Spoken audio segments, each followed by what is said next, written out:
When was the last time you stretched your feet? Don't worry, this is a judgment-free foot zone. Your feet called, and they're filing a formal complaint. Apparently, being ignored during workouts and squished in shoes and being stretched less than your Netflix subscription is taking a toll. Here's why. Number 1, foot mobility, the forgotten foundation. Your feet aren't just toe decorators or sock mannequins. They are your body's foundation. Each foot has 33 joints, 100 plus muscles, tendons, and ligaments, and they absorb 1.5 times your body weight with every step.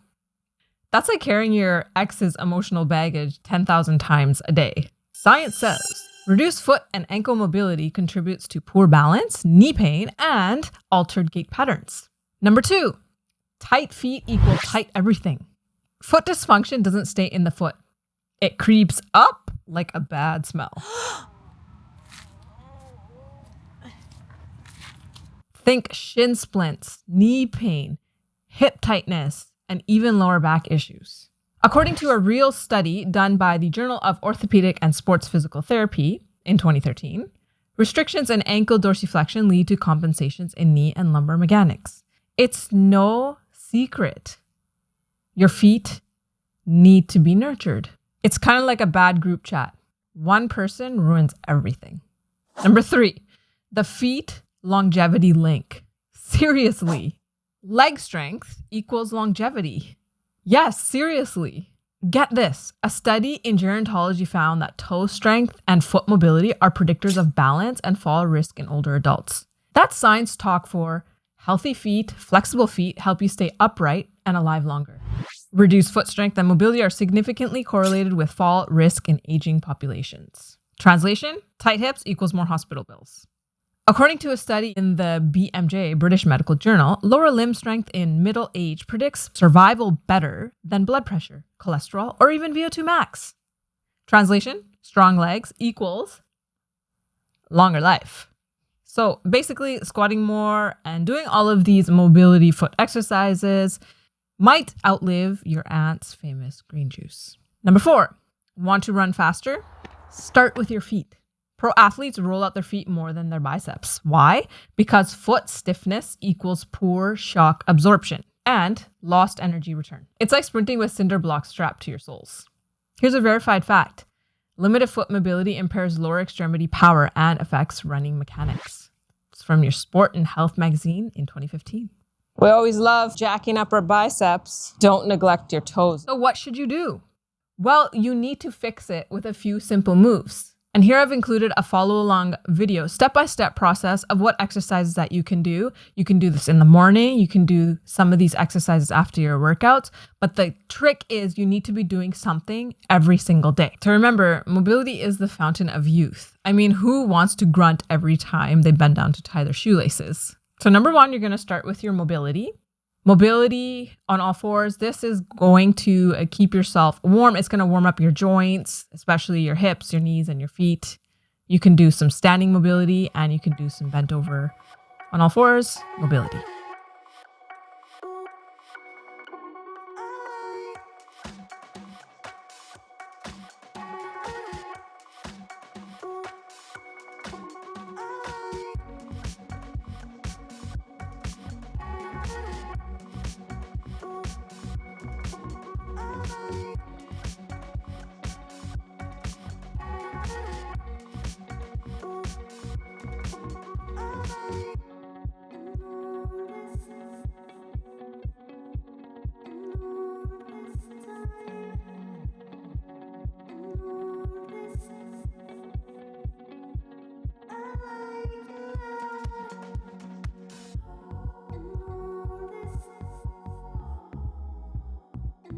Next up, add in the bands. And again, you're just going to start with a few reps. And then as you get stronger and more used to these exercises, you can increase the sets and reps. Banded side-to-side walks.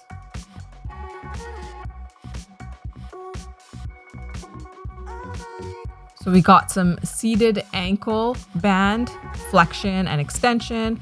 We also have a side-to-side movements What you're doing is you're improving and making the muscles stronger around your ankles as well. The purpose of these is to increase the strength around your ankles so we can stop those injuries from happening, especially shin splints.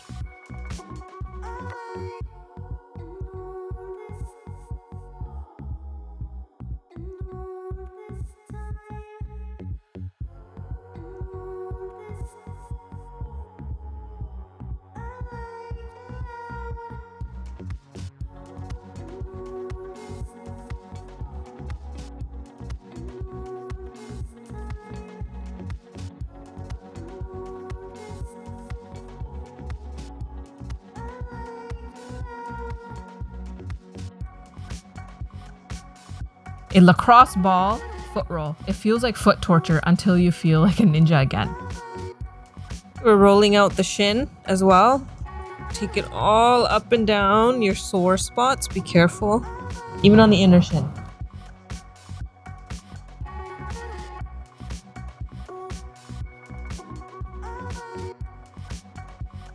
Next up, you got toe spreads. We want to adduct and abduct.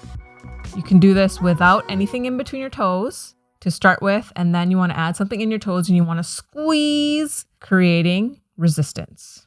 So that's working out the muscles in the toes. Foot crunches, aka bring your toe to your heel and create a curve on your arch. And this is because your foot deserves a six-pack too. So at first, you're going to start with holding them for a few seconds, up to 30 seconds. And then you're going to add in some weighted, loaded holds and loaded movements. Now we move into the movements. As you can see, you're going to be doing a knee lift and then you're going to slide into a Romanian deadlift.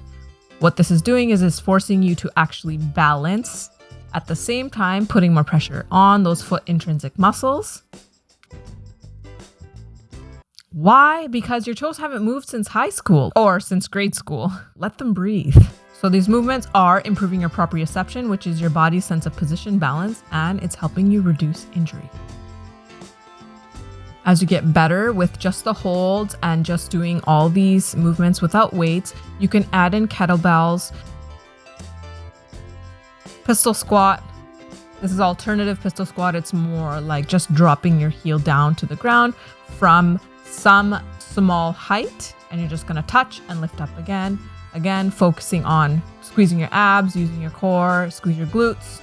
And then you want to feel load in your knee and keep your foot dorsiflexed, meaning toes to the sky. Next up, the same foot crunches we're going to do on a little bit of a slope. So it's putting more load onto the toes.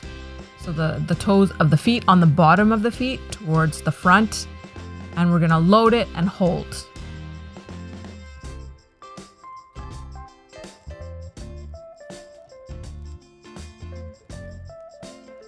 The same movement moves into putting your foot higher up on the arch so that you're working more on your ankle flexibility.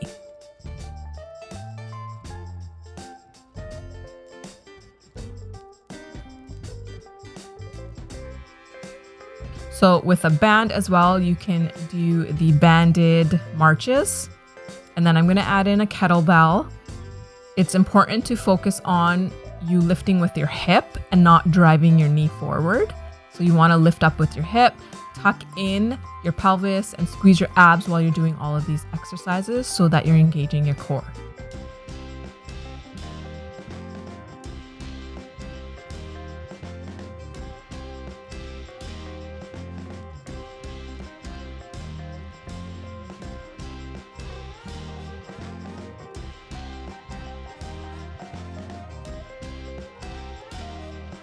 And of course, our all famous calf raises. We love this exercise. Okay, guys, I hope you liked some of these exercises. And again, this will probably take up to like 15 to 20 minutes. So get up earlier before you go to school or start earlier before your practice. This is warming up and loading all of those smaller muscles so that you're ready for your workout. And afterwards, using bands and a little bit more weight acts as a recovery workout as well. So it helps all those small stabilizer muscles recover faster. And that way we're putting less pressure and load onto the ligaments and tendons, which is what's causing all of the injuries. So remember, strong, mobile feet means better balance, fewer injuries, improved posture, and yes, even a longer life. So don't wait until your aches collapse like your weekend plans. Let's get on this. So guys, if your feet feel personally attacked, well, good. Hit that like button, subscribe for more oddly specific body type workouts to help save your spine, your knees, your shins, and your plantar fascia. And don't forget to drop a comment below. Okay guys, we'll see you in the next one. Until then, take care. Bye-bye.